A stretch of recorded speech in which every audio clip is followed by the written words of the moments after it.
In today's episode, we are tackling a critical question that every podcaster faces. Should you be the star, or should the spotlight belong to your guest? We'll dissect those benefits today, some of the challenges of each approach, and we're even going to give you maybe a compromise for the situation as well. That's all coming up today. Here at Third Wheel Media, we help you navigate the world of radio, podcasting, and video so that you can hit a home run with your content. On this podcast, we'll give you a behind-the-scenes look at what we do. This is Rounding Third, Conversations in Modern Media.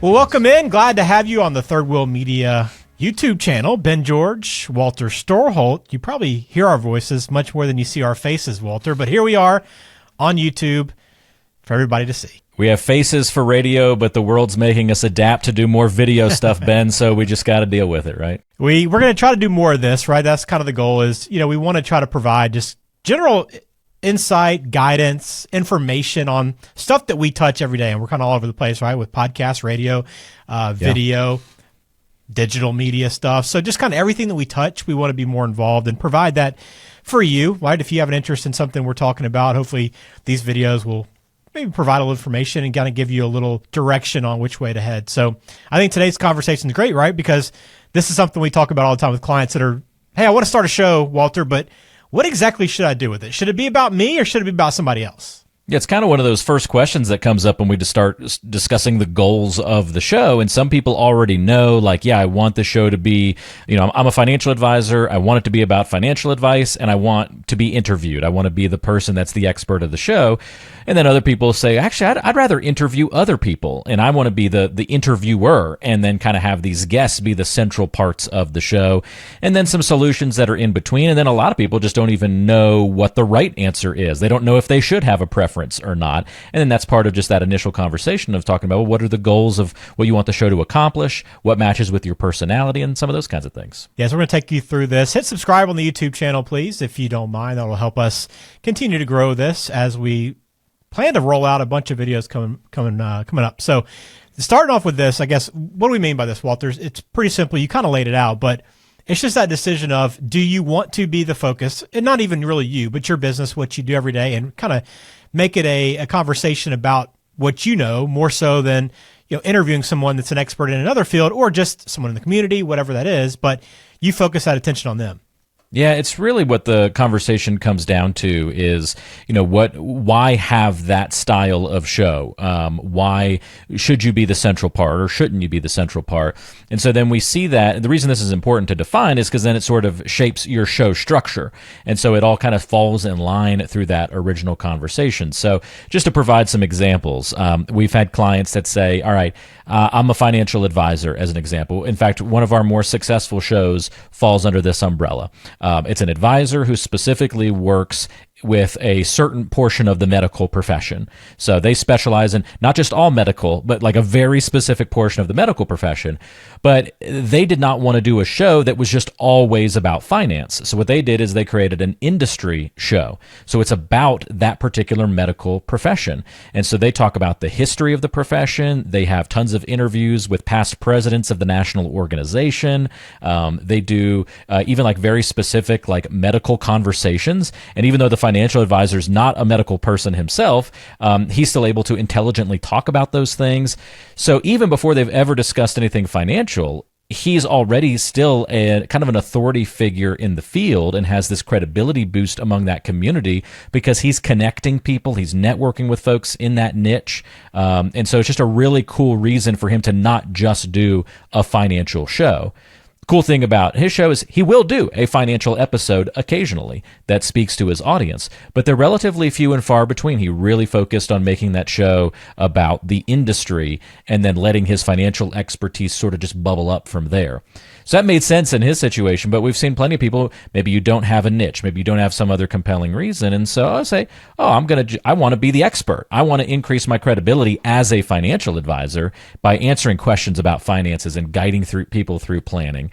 And some of this comes back to who's the show for, right, Ben? Is this show for new prospects? Is it for just credibility purposes? Or am I trying to convert people that are already in my funnel? Or is this just for clients? I'm just educating my own clients using this show. So all of those pieces kind of go into that conversation. Yeah, I think that definitely starts there. And I think you have to kind of consider, it depends on what your professional, what your niche is, so to speak, too. So, for some people, it's tough to just sit on YouTube or podcast and just talk about what you would do all the time. It's just, not to say it's not interesting, but for somebody that's looking for that information, they're really just looking for like one specific thing, right? Or they're only in it for a brief moment, a period of their lifetime, and then they're out, right? I think of like a lawyer fits this conversation great because they have a lot they can provide, obviously, as an expert in their field, right? There's no denying that. But where they see a lot of value a lot of times is by talking to people in their community, because the chance of me and you hiring a lawyer right now, hopefully, are pretty small, right? We would need something to go wrong at this point for that to happen right now. But that's the need. That's the whole purpose of a lawyer, right? When that need comes up, they're there. So by interviewing someone and having this show that you're talking to people in the community, whether they be business owners or leaders or whoever they are, you're just front and center for people and you're providing value. So when that need comes up, oh, you know what? I know such and such. I've watched his shows. I'm familiar with him. He cares about the community. He's kind of built that trust that way. So I kind of look at it too as it's a way to provide value. Not that doing a show yourself doesn't provide value, because there's plenty of opportunity for that. But I just think like being that interviewer, you're providing a service for someone, right? You can kind of, like you said, networking people, introducing people, bringing a community together, and that hopefully will turn around and come back to you at some point because people are just familiar with you, with your brand.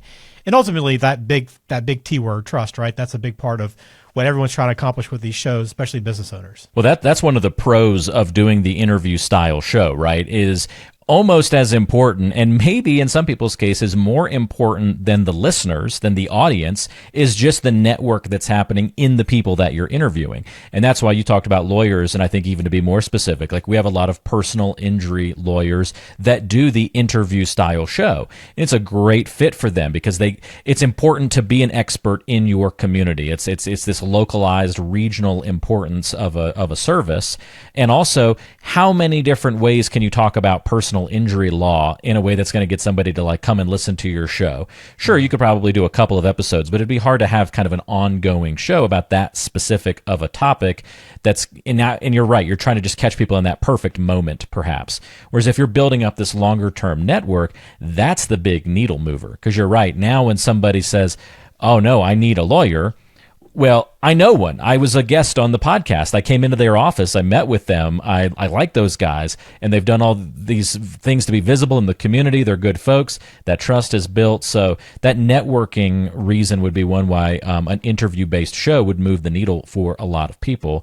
And then again, that credibility boost, I think, comes along with it too, because you can interview people that are also high up in the community. So there's this kind of two-way street of that credibility boost and that trust factor that's being built. So those would definitely be kind of two of the pros of going the interview route, and it's not really even just limited to that. Really it gives you a much more dynamic marketing opportunity too, because I think about lawyers, they love to sponsor stuff, right? You'll see law firms all over the place, and it's all about getting in front of people, right? And just being, so people are aware of you. And if they have that need, when that need arises, they can find you. But that's why the interview shows are perfect, because not only are you able to kind of market and put your name in front of all these different businesses and different people in the community, but you're also able to have that ability possibly for it to go, I use viral very carefully because you don't want to overpromise the virality of a video, right? I mean, that's what we all hope for. And by being consistent doing this stuff frequently, you have that opportunity. But you have the chance of saying, hey, if you have a big owner of a business that has a pretty big following, they deliver that and distribute it to their followers, their customers, their clients, their friends, and it just brings a bigger audience in front of you. And you do that multiple times, and all of a sudden, you've got a pretty big reach. Whereas, sure, it is great. This traditional billboards or just static ad placements are obviously effective, or else they wouldn't be doing them. But this kind of gives you a more dynamic approach. Absolutely. I mean, you've got built-in organic growth if you're interviewing guests, because now you can encourage those folks to share the show with their followers, with their audience. And so, a new restaurant opens up in town and you've got them on your show, you're interviewing them. That restaurant can then share that interview with all the people that are on their mailing list, perhaps, and put it on their social media. It now introduces your name and your show to a wider group and a wider audience. So, yeah, that marketing boost, credibility boost, networking opportunities, and just a more diverse show. It's less boring for you, maybe even as a host, to be able to interview people about different topics and different ideas. And that can just maybe make the process of doing a show a lot more fun. All right. So there's a lot that you can get value out of the interview style, but it's not always easy, right? There are some cons that come along with the interview style. So I think first and foremost, Walter, is just getting guests lined up. It's even if you are someone that's pretty tapped into the community, getting them to agree to come on the show, and then second, finding a time that works for you and to get them on there to make sure they arrive, because we're all busy. We have a lot going on. It's easy to have. It's very easy to reschedule stuff. So that's like the problem number one with going this approach. Yeah. Here's your pool of potential people that you could interview, right? And now here's how many of those people would actually be a good fit for your show. And now here's how many people can actually find the time to come in. Yeah. And now here's how small that group is of people who actually aren't scared to come on your show and want to follow through with it and do the program. So you are reliant on guests to sort of drive the show in that scenario. And even if you've got a great guest, you might have to reschedule. Things that come up, and you really need a person in your office that can help you with that. So if you're thinking about this route of doing interviews, to me, that is the biggest thing, is have somebody who can consistently hunt down interviews in your office. How connected are you to start with, but how are you going to stay connected and bringing new people in over time? How much of a system can you have in place to continually line up those interviews? That's a big question, and it's a big barrier for a lot of people, because I've had people say, I've got 10 to 20 people in mind that I could interview. That would give us a great start. Yeah. And you know what happens? They do 10 to 20 interviews, and then the show ends because they didn't have anything in place to go beyond that initial batch of people that were on their mind. But if you want to keep your show going on for years, you really need to think about, how can I consistently bring in those people to interview?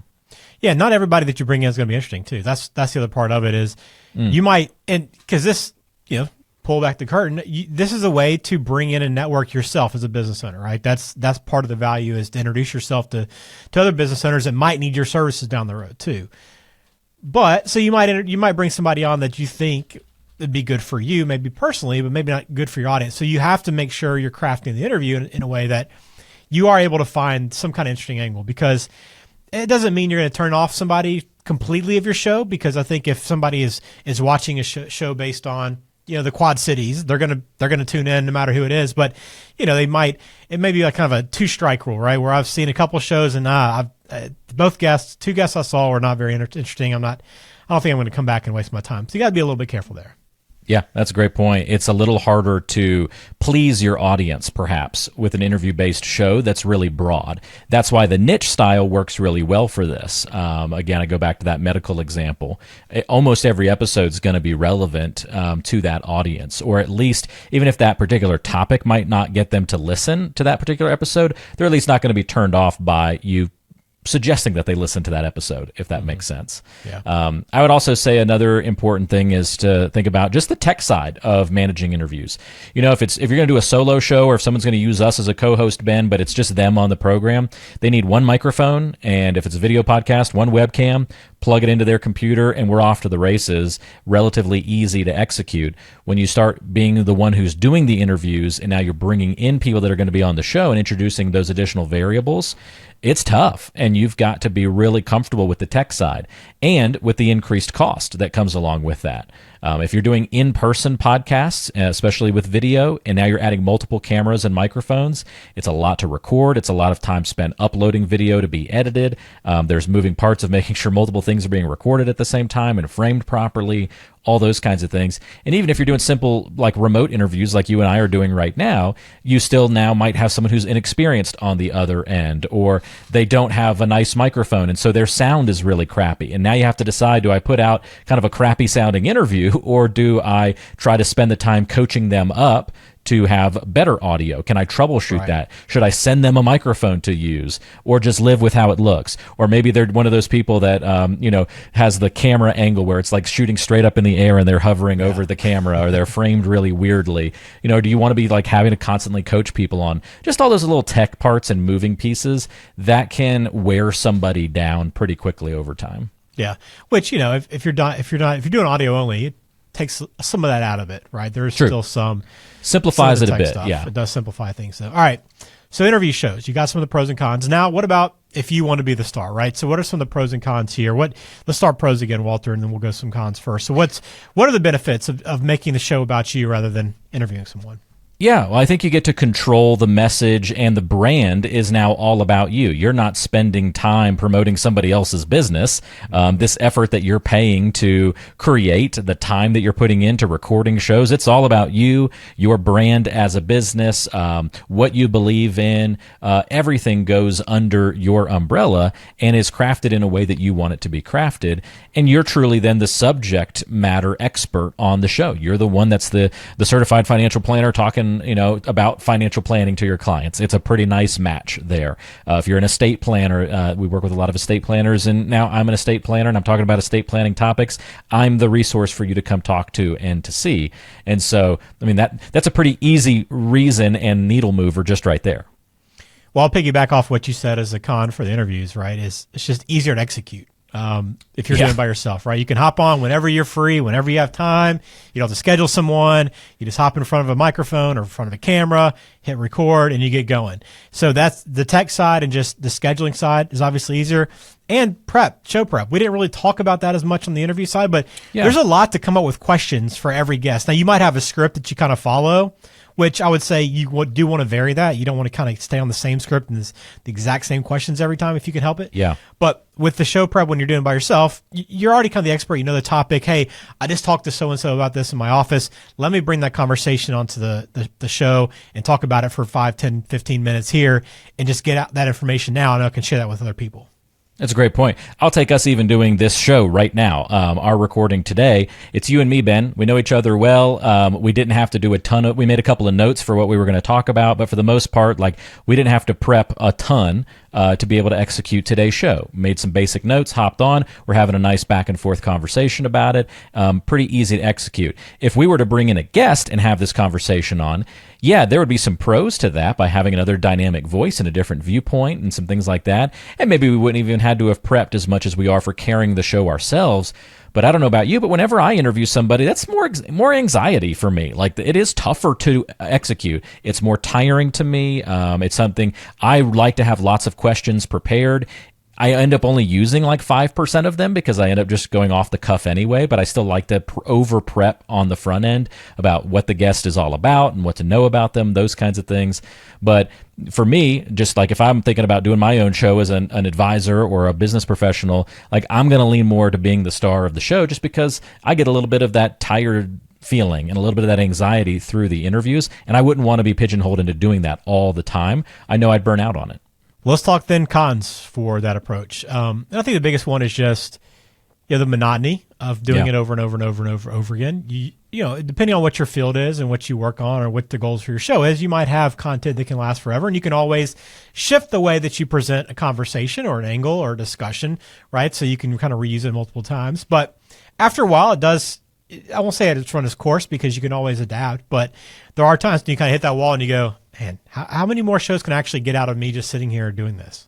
Yeah, and it's kind of funny. You start making choices when you start doing a podcast for multiple years in a row. And I'll just use financial advisors as an example here. But honestly, this topic I'll mention you could apply to any business or industry.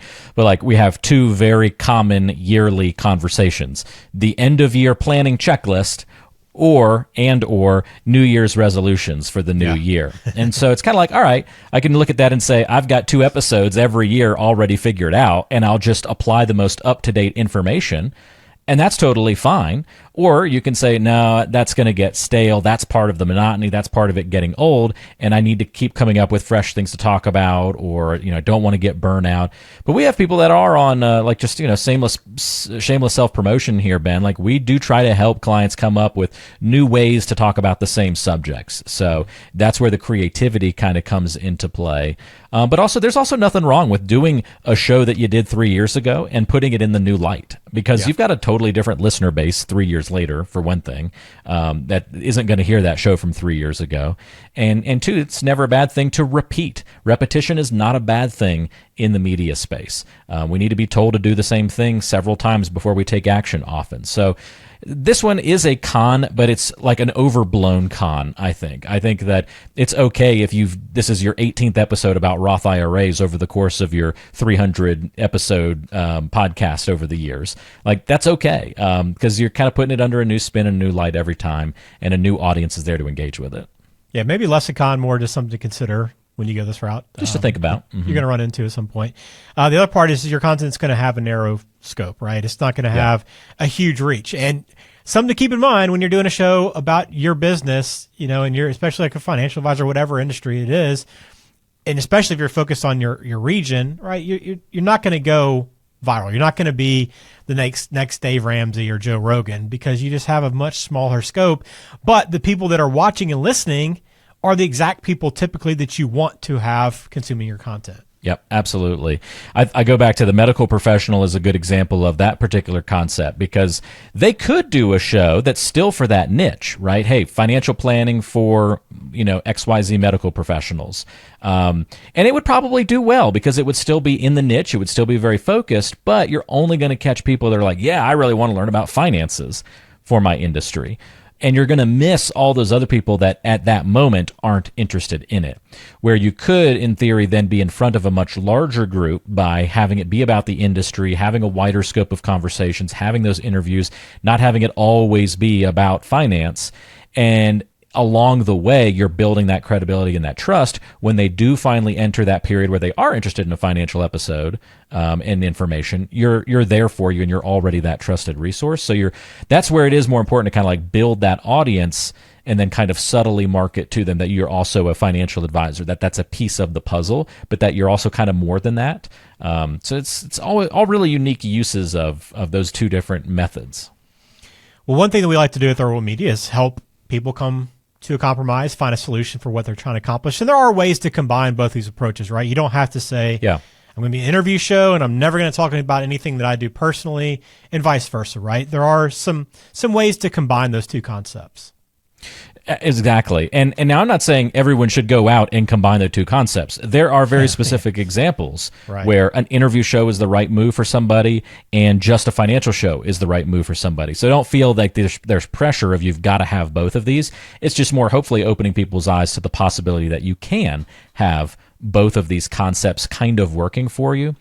One way I look at that, Ben, is it could be an interview show that may be two flavors of that also includes advice related to your business topic in each episode. So let's take a financial advisor for a moment. Maybe they're doing an industry show, an industry-based show, interview-based show, but then in the middle of every show, instead of a traditional commercial, they're going to have like a 3-minute financial tip in the middle of the show. Right. And that'll be kind of just a cool way to where their business is maybe sponsoring this cool interview or industry show, but they're still able to slip in a little bit of financial information, some education, and even a call to action in there in the middle of the show. Kind of a neat way to marry the two concepts.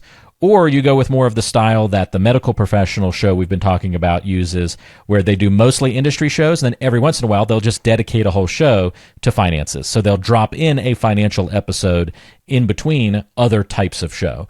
And, their ratio may be 10 industry shows to every one financial show. Your ratio could be 1-to-1. You do an interview, then you do a financial show, and an interview and a financial show. Those specific solutions might cascade down from individual client preferences, but that should get the wheels turning for folks, I would think.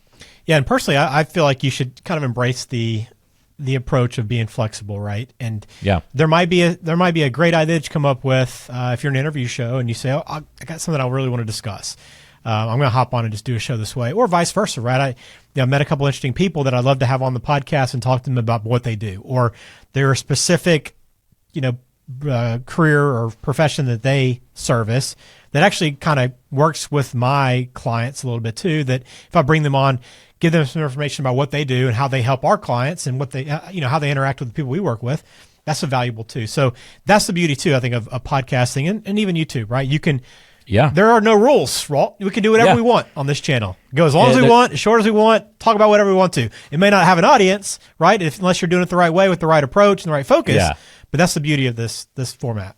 It is. That's why we can have shows about, horses and, horse. What was the really weird one that we had at one point, Ben? Like, I don't know. It was like horse psychology or something like that. It was this one podcast I was at a podcasting event one time, and this lady had a horse.